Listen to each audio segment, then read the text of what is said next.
오늘 말씀을 보면서 성경책이 좀 필요할 것 같아요. 우리 노영민 선생님 뒤에 있는 성경책들을 좀 합시 알아주시고요.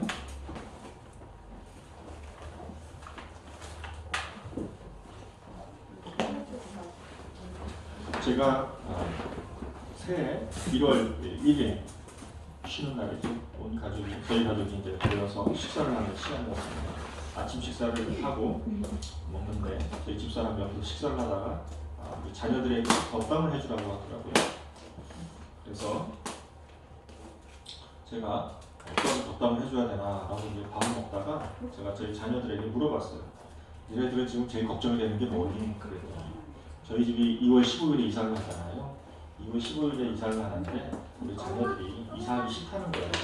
기존에 있는 학교에 다니면 안 되겠냐고. 그래서 제가 그거를 덕담 소재로 삼아서 제가 이렇게 덕담을 했어요. 너희들이 지금 기존에 있는 생활들을 떨쳐버리고 새로운 동탄이라고 하는 경기도라고 하는 그 지역에 가게 되면 모든 것이 다 새롭고 낯선 것일 것이다.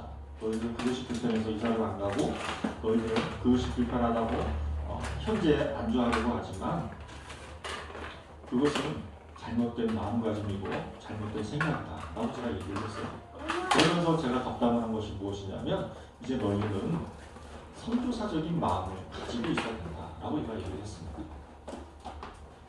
그러면 선교사적인 마음이 무엇인가? 너희가 가만히 생각을 해봐라. 선교사님들은 먼 타국에 가서 복음을 가지고 복음을 들고 먼 땅에서 복음을 증거한다. 그런데 그 선교사님들은 여기가 좋다고 여기서만 안주하는 것이 아니라 낯선 곳까지도 가서 복음을 증거하려고 노력하는 것이 선교사적인 마음인데 이 마음을 너희들에게 적용을 하면 이렇게 되는 것이다. 너희들이 지금 현재 안주하는 마음은 선교사적인 마음이 아니다. 너희들이 경기도로 가면 지역 자체가 낯설 것이고 학교도 낯설 것이다. 친구들도 바뀔 것이다. 학원도 바뀔 것이다. 선생님도 바뀔 것이다. 모든 것이 다 바뀌는 것이다. 그런데 그러한 상황과 환경 가운데서 너희들이 살아남을 수 있는 건 무엇인가? 선교사적인 마음이다. 하나님께서 너희를 뜻하시고 계획하시고 이끄시는 바가 있기 때문에 그 땅에 가는 것이다. 표면적으로는 엄마와 아빠를 통해서 부득이하게 이사를 가는 것처럼 보일지는 몰라도 하나님께서 너희를 이끄시고 가는 것이다. 그러면 너희들의 마음은 어떤 마음이어야 하냐면 하나님과 동행하는 마음으로 그 지역에 가야 되는 것이다. 그냥 가면 안 된다.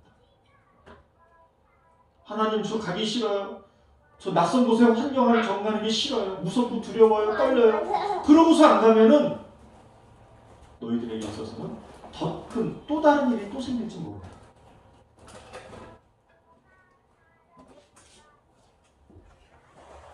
얼마 전에 작년에 2019년도에 저희 바랭이교회에서 큰 행사가 있었죠.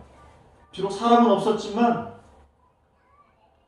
비록 저희들은 성도가 얼마 안 되는 이제 막 시작되는 교회지만 시작도 안 되는 교회에서 선교사를 배출했어요. 그것도 백석전도단 1호 선교사였어요. 그분이 아프리카 우간다로 간다고 했을 때에 그분은 제가 알아요.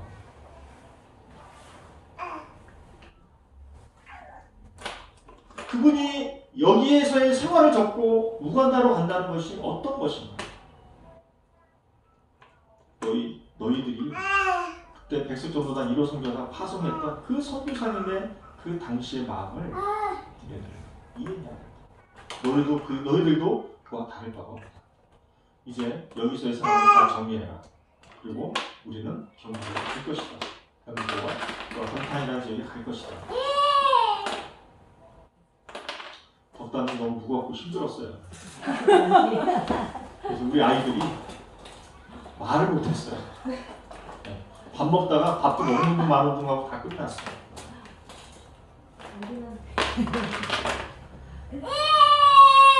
네.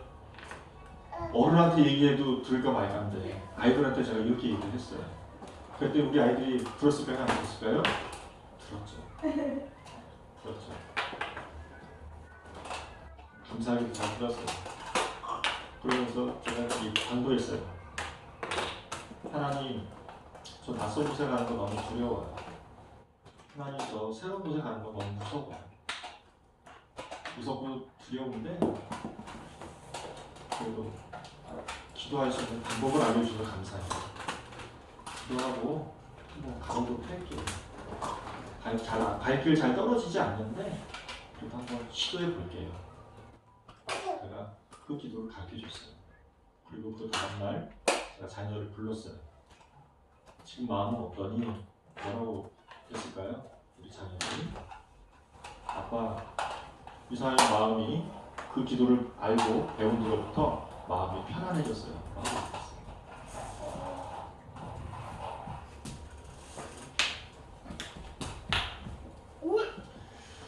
저와 여러분들이 인생을 살면서 너나 할 것 없이 유일한 소망이 하나 있습니다.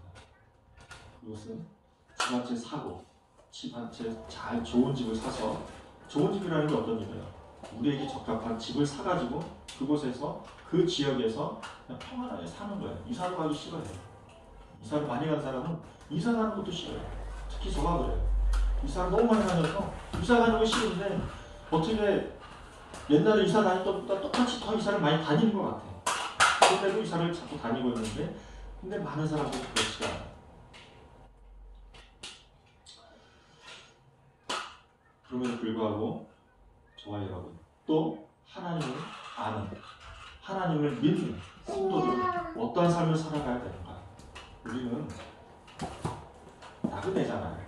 성경에서는 나그네라고 표현하잖아요. 저희도 한 곳에 정착하면 안 돼요. 정착하지 않으면 어떻게 해야 되는가? 하나님께서 말씀을 주셨어요. 저희들의 정체성을 분명히 하고 그리고 나그네 생활을 하라는 얘기예요.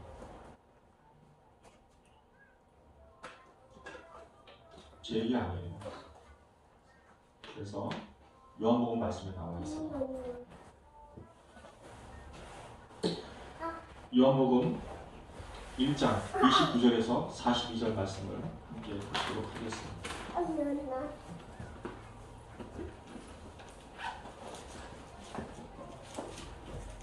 요한복음 1장 29절에서 42절입니다.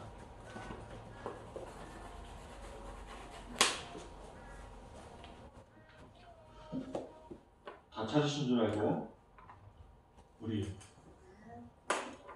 김재현 교사님 큰 소리로 한번 읽어주세요. 이튿날 요한이 예수께서 자기에게 나아오심을 보고 이르되 보라 세상지를 지고 가는 하나님의 어린 양이로다. 내가 전에 말하기를 내 뒤에 오는 사람이 있는데 나보다 앞선 것은 그가 나보다 먼저 계심이라 한 것이 이 사람을 가리킵니다. 나도 그를 알지 못하였으나 내가 와서 물로 세례를 베푸는 것은 그를 이스라엘에 나타내려 함이니까 하니라. 요한이 또 증언하여 이르되 내가 보매 성령이 비둘기같이 하늘로부터 내려와서 그를 위에 머물렀더라. 나도 그를 알지 못하였으나 나를 보며 물로 세례를 베풀라 하신 그이가 나에게 말씀하시되 성령이 내려서 누구 위에든지 머무는 것을 보거든 그가 그 성령으로 세례를 베푸는 이인 줄 알라 하셨기에 내가 보고 그가 하나님의 아들이심을 증언하였느라 합니다. 또 이튿날 요한이 자기 제자 중 두 사람과 함께 섰다가 예수께서 그니심을 보고 말하되 보라 하나님의 어린 양이로다. 두 제자가 그의 말을 듣고 예수를 따르거늘 예수께서 돌이켜 그 따르는 것을 보시고 물어 이르시되 무엇을 구하느냐 이르되 라피여 어디 계시오니까 하니 라피는 번역하면 선생이라. 예수께서 이르시되 와서 보라. 그러므로 그들이 가서 계신 데를 보고 그날 함께 거하니 때가 10시쯤 되었더라.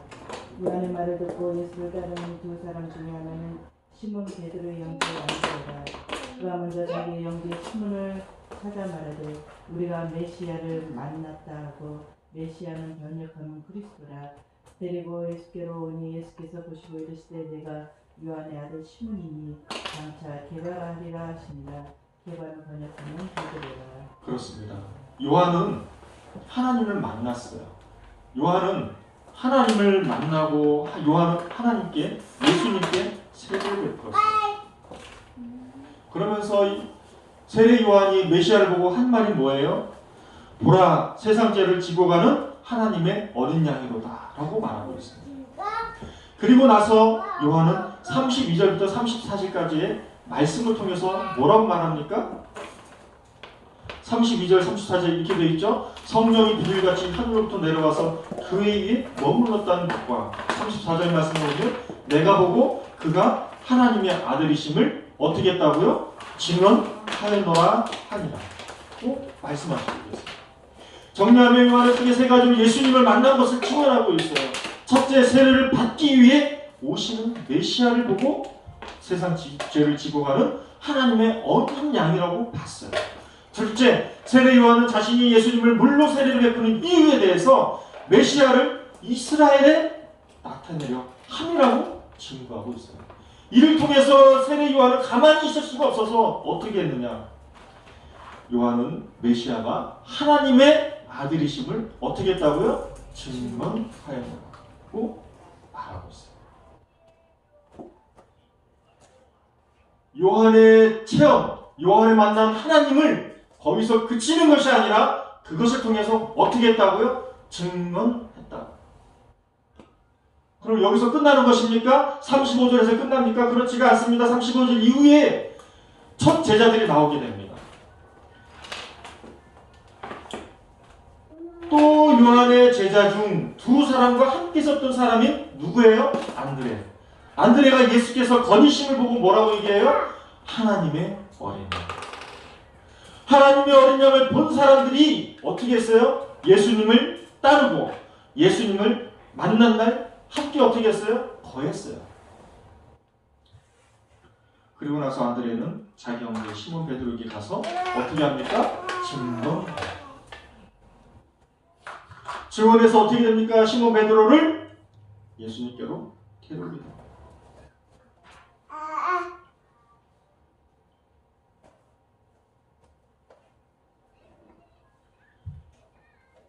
요한은 그리고 첫 제자들은 예수님을 보고 체험을 했어요.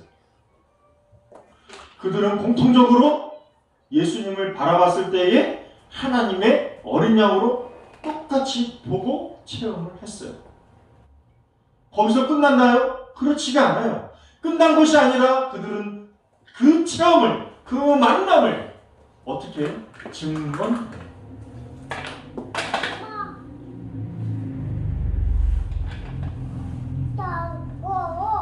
여러분, 너무너무 신기하지 않아요?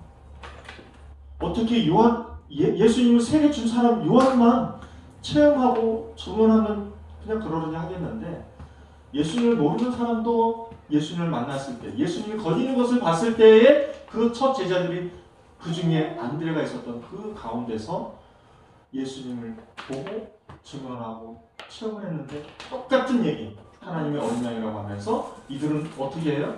증언해요. 체험이 있으면 증언이 있는 거예요. 체험이 없으면 증언이 되지 않는 거예요. 여러분들이 예수님을 만났고 예수님을 체험했고 예수님과 동행했다면 열매는 반드시 뭘로 나타나야 되냐면 증언으로 나타나요. 증언이 뭐예요? 전도고 선교죠.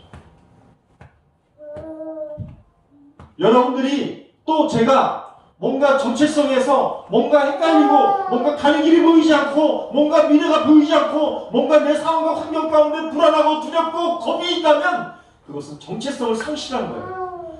또 정체성이 있다 할지라도 증언하지 않으면 그 삶은 두려움과 불안과 고난과 당황만 있는 거예요.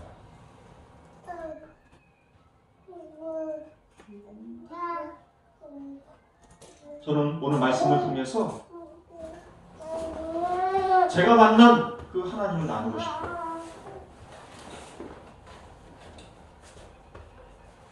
저는 모태신앙으로 교회에서 신앙생활을 했습니다.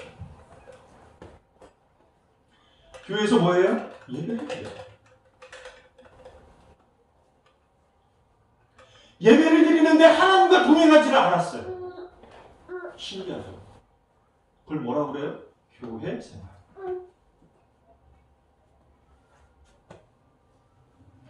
그렇게 저는 예배를 드리면서 조금씩 하나님을 알아가기 시작했지만 체험이 되지는 않았습니다.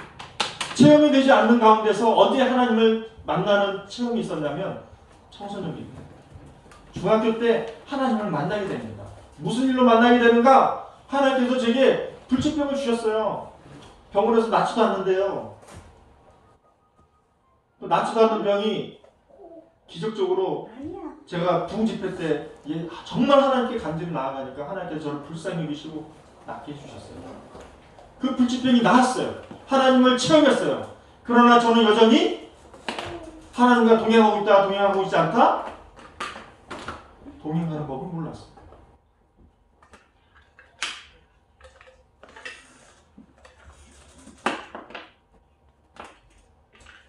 어느 분이 저한테 그런 얘기를 했어요. 성경책을 많이 읽으라고. 특별히 잠언책을 많이 읽으라고. 잠언을 많이 읽으면 지혜가 생긴다. 지혜가 왜 생겨야 돼요? 머리가 되고 꼬리가 되지 않게 하기 위해서. 공부를 잘하라고. 잠언서를 많이 읽으면 공부를 잘할 수 있다고. 누군가가 그런 이상한 소리를 들어가지고 제가 잠언책을 많이 읽었어요. 잠언서를 읽어봤지만 실제로는 잠언이 잠언인지 무슨 책인지 내용을 몰라요. 그게 하나님과 동행하고 만나는 거예요? 그렇지. 제가 잠언서를 100번을 읽는다 할지라도 100독을 한다 할지라도 제가 하나님을 만났다라고 저는 말씀드릴 수가 없어요.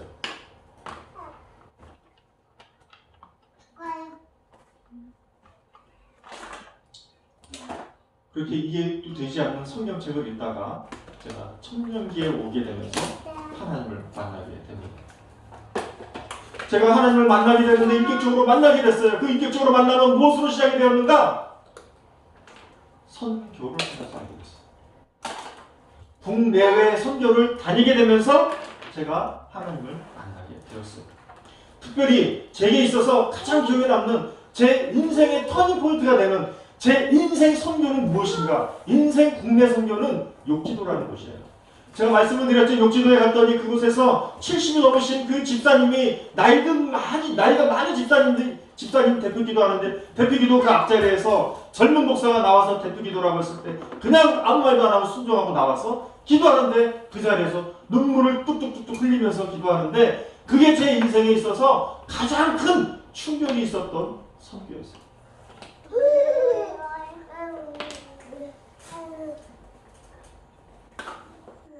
두 번째로 제게 있어서 제 인생에 있어서 이 선교는 무슨 선교였는가? 일본 선교였어요. 일본 선교에 갔는데 아무것도 없었어요. 돈도 없었어요. 오히려 제 재정 상황은 마이너스였어요. 마이너스였는데 선교를 가야 했어요. 선교를 가야 하는데 제가 결단했어요.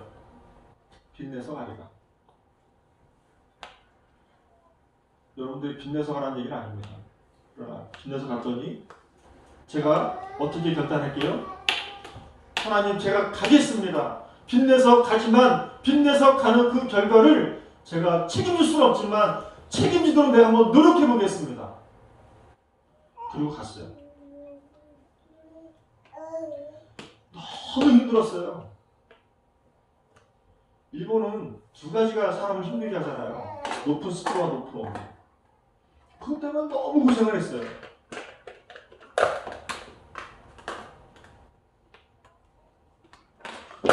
그걸로 끝나진 않았어요.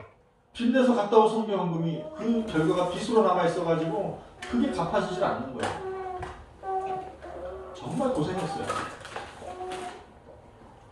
그런데 그 고생을 고생으로 생각하지 않았어요. 하나님 때문에 제가 언제 빚을 한번 내서 하나님 앞에 언제 투자 한번 해보겠습니까? 제가 한번 하나님께 투자 한번 해볼게요 라고 했는데 하나님, 빚내서 투자한 거 아깝지 않아요. 후회되지도 않아요. 하나님, 제게 이만큼 주신 은혜 이걸로도 좋게 해요. 그리고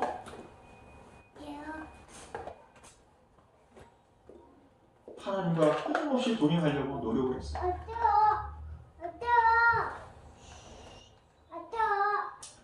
그러다가 청년기 막바지에 들어서 하나님께서 제게 만남의 축복을 허락해 주셨는데 저희 집사람을 만난 거예요. 저희 집사람을 만나게 돼서 만나자마자 그 다음날이 무슨 날이었냐면 3.1절이었어요. 3.1절로 어디 가냐면 교회 가가지고서 나라를 구하는 기도 집회가 있다고 그래서 나라를 구하는 그 기도 집회에 가서 저희 집사람하고 저하고 밤 늦게까지 기도하다가 그냥 막 헤어졌어요. 그리고 나서 제가 저희 집사람하고 다시 만나게 되면서 정말 신기한 걸 알게 됐어요.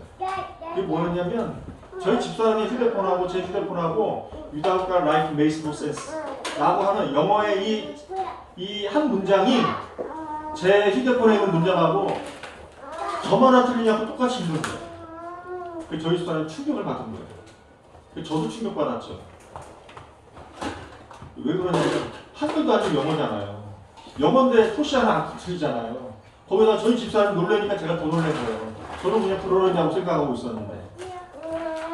그리고 나서 저희 집사람이 저와 선교 비전이 같다는 것을 알게 됐어요. 그러면서 저와 저희 집사람은 결혼하게 된 것입니다. 제가 교회에 다니면서 하나님을 알게 되고 또 청소년기 때는 치유병을 낳게 되면서 하나님의 존재함을 깨닫게 되었지만 또 제가 청년기 때에 선교를 다니게 되면서 인생 선교가 국내 인생 선교와 그 다음에 국외 인생 선교가 있었잖아요. 두 가지 선교를 통해서 제 인격이 하나님과 동행하기 위해서 끊임없이 성장되어지고 있다는 것을 저는 몰랐지만 하나님께서 그렇게 하게 해주셨다는 거예요. 그러면서 하나님께서 저와 저희 집사람을 만나게 해주셔서 결혼하게 해주셨고 그 결혼을 통해서 하나님께서 저를 어떻게 이끌어 가셨는가 신학교에 다니게 된다.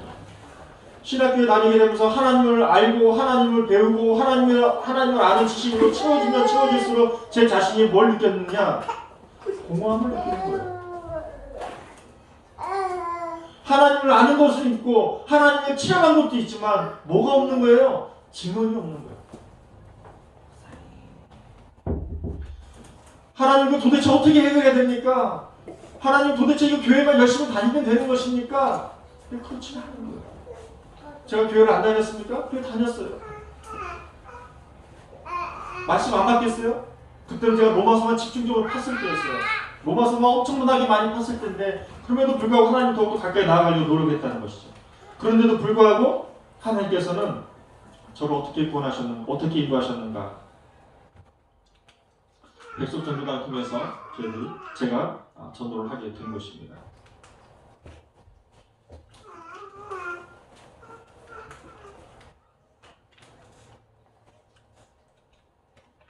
제가 말씀드리고 싶은 것은 그겁니다. 요한이 만난 하나님, 첫제자들이 만난 하나님. 그들은 하나님을 만나면서 동시에 뭐가 있었어요? 증언이 있었어요. 제 삶 가운데서도 하나님을 만나고 하나님을 체험했음에도 불구하고 거기에만 머무르게 되면은 신앙이 건강한 신앙이 못 된다는 거예요. 균형 잡힌 신앙이 되지가 않는다는 거예요. 가만히 있으면 안 된다는 거예요. 내가 만난 하나님, 내가 체험한 하나님을 그대로 가만히 있으면 안 된다는 거예요. 하나님을 증언해야 돼요. 방법은 여러 가지겠지만 여러 가지 방법을 다 동원해서라도 해야 한다는 거예요. 그게 하나님을 아는 사람으로서 하나님을 체험한 사람으로서 정당한 아주 그냥 정상적인 거예요.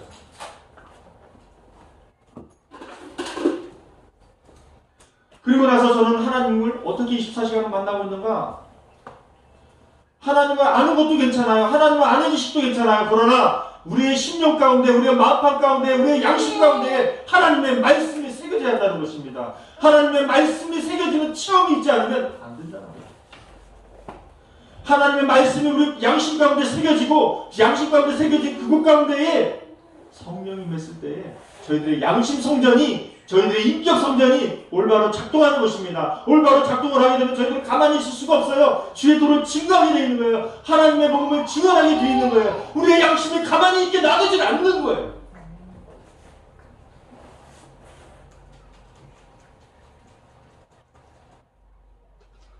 그래서 하나님께서 저희들을 이끌고 가신다는 거예요.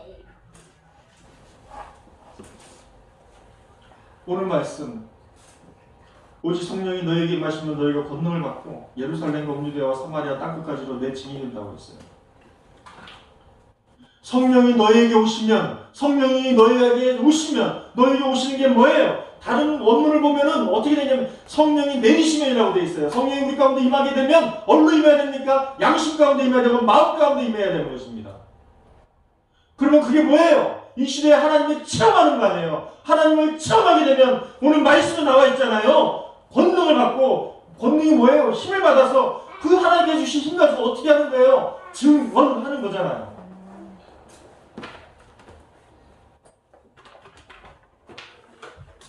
우리 삶 가운데서 체험이 없으면 그 밸런스가 안 맞는 거예요. 그건 병들어 있다는 거예요.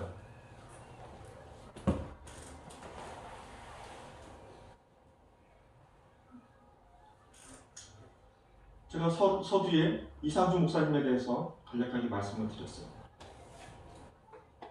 이상주 목사님에 대해서 조금 더 간략하게 설명을 드리고자 합니다. 이상주 목사님은 저희들이 백석전도단에서 국내 선교 전도여행을 갔을 때에 거기에서 사회복지사 집사님으로 계셨어요. 그 집사님이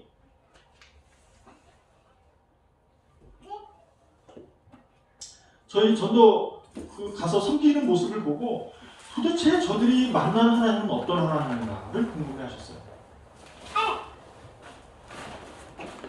이상주 집사님 마음 가운데 뭐가 있었냐면 갈급함이 있었어요. 하나님을 만나고자 하는 갈급함이 있었어요. 그 갈급함 때문에 결국 어디로 왔냐면 신학교로 왔어요. 신학교에 와가지고 하나님을 배우는 가운데 하나님을 알아가려고 하는 그 시점에 하나님을 만나게 돼요. 하나님을 만나게 되면서 공부를 하게 되고 공부를 하는 과정 가운데 무엇을 했는가? 선교를 가게 됩니다. 선교를 가게 되면서 다시 한번 하나님을 깊이 있게 체험을 하게 됩니다. 하나님을 다시 한번 깊이 있게 체험을 하게 되면서 이상주 목사님 마음 가운데 뭐가 생겼냐면 선교지를 품는 마음의 역사가 생긴 거예요. 그리고 나서 이상주 목사님이 늘 어디든지 갈 때마다 하는 얘기가 있어요. 자신이 만난 하나님을 자꾸 얘기하게 돼요.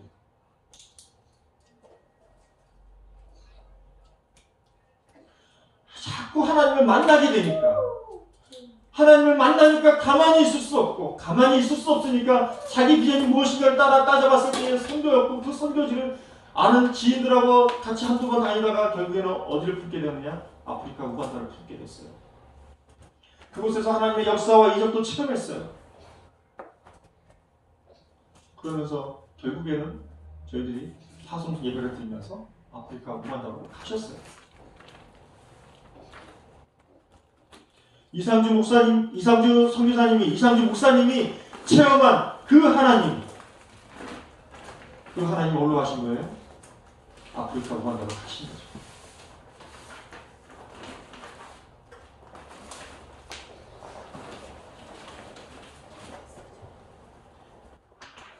또 저희 백석전도단에서 일본 오사카 선교를 갔을 때 우리 김정사님하고 이준선 좀 잘 아실 거예요. 아까도 말씀드렸지만 일본은 너무나도 살인적이에요. 습도도 높고 온도도 높아요. 그럼에도 불구하고 그때 당시에 최대웅 목사님의 그 아버님의 그 목회지가 어디였냐면은 오사카 성곽교회였어요. 그 성곽교회에 저희가 갔어요. 그 한여름에 전도하자고 해서 무슨 전도했냐면은 파전 전도를 했어요. 파전이 뭔지 아시죠? 불을 해가지고 프라이팬에다가 해서 그거 하는 거였어요. 그런데 어느 한 사람도 인상 찌푸리고 어느 한 사람 신경질 내고 짜증내면서 전도하지 않았어요.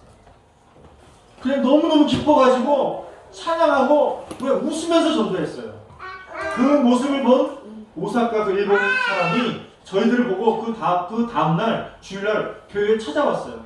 도대체 니네들이 왜 이렇게 행복하냐? 도대체 이렇게 덥고 습하고 정말 그것도 한국이라는 나라에서 왔는데 니네들이 불볕에서 그 한 걸 다 봤다. 근데 니네들이 정상적인 사람들이라고 한다면 기뻐할 수 없는 상황 가운데 너희들이 기뻐했다. 나는 그 너희들이 기뻐하는 그 이유를 모르겠다. 나는 그게 궁금해서 왔다.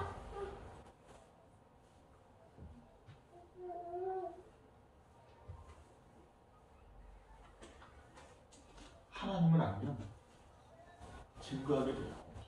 그 증거를 통해서 무사람들은 뭘로 갑니다? 궁금증의 대상이 돼요.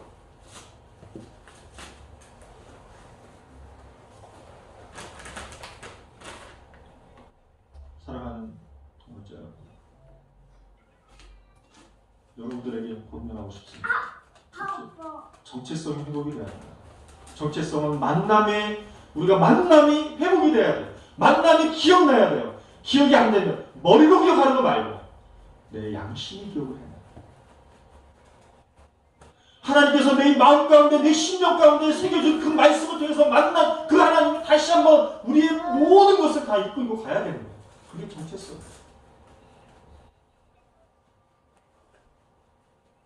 둘째, 그 정체성이 회복이 된다면 가만히 있어서는 안 돼요. 전도를 하든 선교를 하든 가야 돼요. 영혼을 구원하기 위해서. 바라스가 안 맞으면, 이것이 누적되면, 피로도가 생기면 우리의 삶 가운데서 반드시 하나님께서 경고등을 주세요.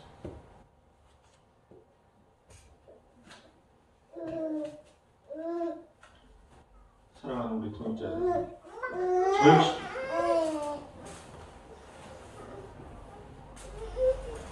너무나도 중요한 것은 우리가 이 건강의 바란스를, 영적인 이 영육 간의 건강한 바란스를 맞출 수 있는 저와 여러분이 되었으면 좋겠습니다.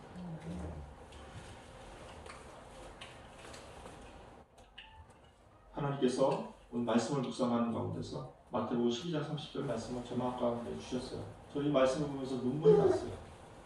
마태복음 12장 30절 말씀에 뭐라고 말씀하고 있는가? 나와 함께 아니하는 자는 나를 반대하는 자요, 나와 함께 모으지 아니하는 자는 해치는 자다. 사랑하는 동역자 여러분, 저와 여러분이 주님과 늘 함께 하려고 노력하고 또 하나님과 함께 모으기 위해서 힘쓰고 있으면 저와 여러분이 되었으면 좋겠습니다. 그러려면 어떻게 해야 됩니까? 저희 만난 하나님을 전하기 위해서 끊임없이 노력해야 될 점이 있습니다. 아멘. 이를 위해서 저와 여러분이 노력하는 그런 놀라운 기적들이 있기를 주님의 이름으로 축복합니다. 기도하겠습니다.